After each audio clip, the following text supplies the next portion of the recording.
What is the origin of basic structure concept? Basically and fundamentally, Golaknath judgment held that fundamental rights cannot be amended constitutionally under Article 368 of the Constitution of India.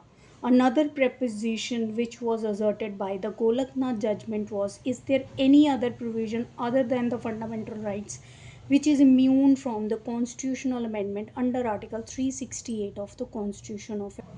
Majority judgment in Keshav Nanda Bharti case, although overruled the Golaknath view that is fundamental rights cannot be amended under Article 368 of the Constitution of India.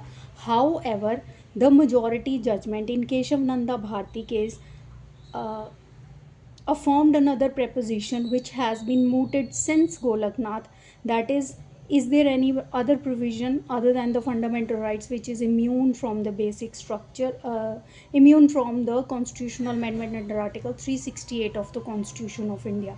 In this regard, Keshav Nanda Bharti case held that there are certain features of the Constitution which cannot be amended under Article 368. It held that if constitutional amendment seeks to alter the basic structure or framework of the Constitution, court would be entitled to annul it on the ground of ultra vires, because the word amendment in Article 368 means only changes other than altering the very structure of the Constitution, which would be tantamount to making a new constitution. So here we can say that basic structure theory originated in Golaknath case, and it is a judicial innovation.